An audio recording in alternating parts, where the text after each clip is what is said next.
And joining me now is geopolitical advisor and former senior GOP congressional aide, Rina Shah. On a Sunday, thanks for being here today. All right, so we're talking about the Pope. How important is the Pope's potential relationship with President Trump as we're talking about politics? But first, also, I just want to get your take on, this first address and how we're feeling about things right now.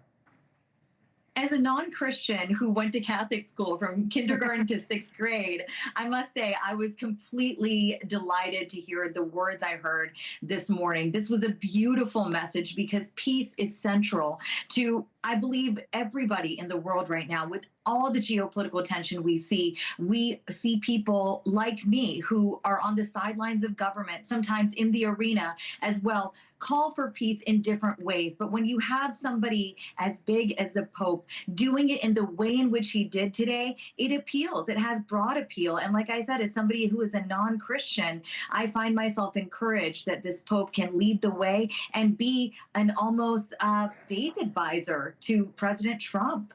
Yeah, I was just going to ask you about the relationship that we're going to watch hopefully grow. We're going to watch it on the sidelines here, but how do you see it developing, the relationship between the new Pope and the president?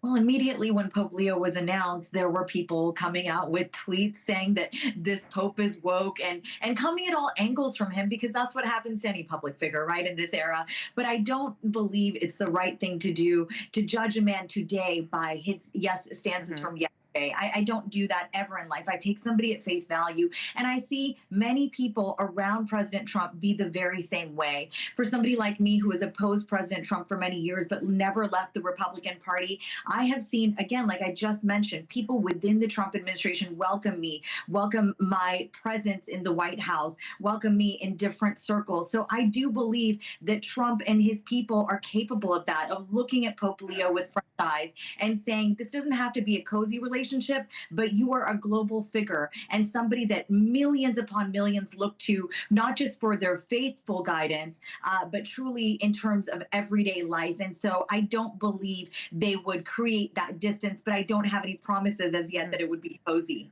Yeah, look, it's really early, right? We're just getting started with this. So we'll see how it develops, and we'll check back in with you. Former senior GOP congressional aide Rina Shah. Got to leave it there. Thank you very much for joining us, and we'll talk again soon.